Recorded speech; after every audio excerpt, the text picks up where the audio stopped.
তারেক রহমানের ব্যাপারে একজন সমন্বয়ক বলেছেন যে উনি ছাত্রদের ভাষায় নাকি কথা বলছেন। তোমরা যদি মনে করে থাকো তোমরা 3 সপ্তাহে মেসি হইছো, তোমরা 3 সপ্তাহে রোনাল্ডো হয়ে গেছো, তোমরা বোকার স্বর্গে বাস করছো।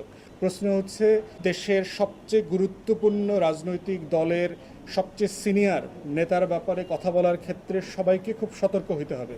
হাসনাত আবদুল্লাহ থেকে শুরু করে সকল ছাত্র সমন্বয়ককে বলছি, তোমাদের এই আন্দোলনের সাথে তোমরা 3 সপ্তাহে আন্দোলন করো নাই।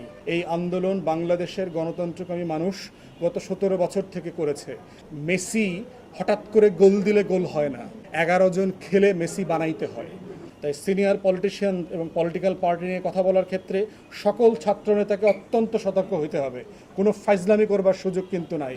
কারণ তোমরা কে কয়জন মারামারি করছো, কোন তারিখ থেকে কোন তারিখ মারামারি করছো, তোমরা কয়জন আহত হয়েছো আর কয়জন নিহত হয়েছো, সব কিছুর গল্প আমরা জানি। তাই তারেক রহমান সম্পর্কে অবশ্যই সমালোচনা করবার অধিকার আছে সবার রাজনীতি হিসাবে, কিন্তু তারেক রহমানকে অথবা কোনো রাজনৈতিক দলের নেতাকর্মীকে হেয় করে কথা বলার কোনো রাইট নাই। কিন্তু এর মানে এটা না যে কোনো রাজনৈতিক নেতাকর্মীর সমালোচনা করা যাবে না। তার ব্যাপারে যেটা বলা হয়েছে, উনি ছাত্রদের ভাষায় কথা বলছেন। ছাত্রদের এই আন্দোলনে তো বিএনপির রোল ছিল। বিএনপির মহাসচিব বলেছেন যে এই জুলাই আগস্টের গণহত্যায় বিএনপির 200-র উপর নেতাকর্মী মারা গেছে। তো ছাত্রদের ভাষায় কথা বলা মানে এটা কী ধরনের কথা? তবে আমরা মনে করি যে কথা বলার ক্ষেত্রে সতর্ক হইতে হবে। কোনো রাজনৈতিক নেতাকে ছোট করা যাবে না, কারোর ত্যাগকে ছোট করা যাবে না। মাদ্রাসারও শত শত মানুষ শহীদ হয়েছেন, কওমি মাদ্রাসার, আলিয়া মাদ্রাসার, জামাতের, শিবিরের, হেফাজতের। প্রত্যেকের অবদানকে শ্রদ্ধার সাথে স্মরণ করতে হবে আমাদের এই আন্দোলনে। এটা কোনোভাবে ছোট করবার সুযোগ নাই। সাংবাদিকরা দায়িত্ব পালন করতে গিয়ে 4জন না 6জন সাংবাদিক শহীদ হয়েছেন।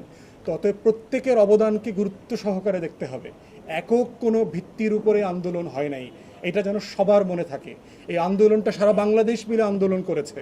3 সপ্তাহে 3.5 জন এসে আন্দোলন করে নাই। ঢাকা বিশ্ববিদ্যালয় থেকে শুরু করে পাবলিক ইউনিভার্সিটির 19শে জুলাই পর থেকে তেমন কোনো কন্ট্রিবিউশন নাই। এই আন্দোলনটা ক্যারি আউট করেছে প্রাইভেট ইউনিভার্সিটি, জাতীয় বিশ্ববিদ্যালয়ের ছেলেমেয়েরা এবং মাদ্রাসার ছাত্ররা।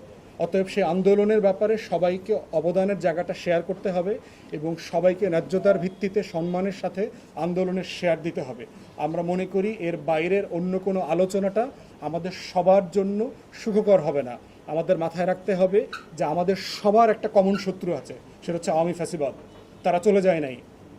হাসিনার একটা রিসেন্ট ভিডিও আসছে, গতকালকে সম্ভবত আপনারা দেখেছেন, যে হাসিনা এখনও কিভাবে প্রশাসনে তার যত অনুগত লোক আছে এবং তার রাজনৈতিক নেতাকর্মী আছে তাদেরকে সে ইনস্টিগেট করছে, তাদেরকে সে খেপিয়ে তোলার চেষ্টা করছে, কিভাবে অর্গানাইজ করা যায়, এই সরকারকে ব্যর্থ করা যায় সেটার জন্য চেষ্টা করছে। তাই আমরা যারা আন্দোলনে ছিলাম, আমাদের মানে ভ্রাতৃত্বের সম্পর্কটা যেন নিজেদের মধ্যে বজায় থাকে, এটা খুব জরুরি। আমাদের যে কমন শত্রু আছে, এই শত্রুকে সবাই মিলে ফাইট করতে হবে।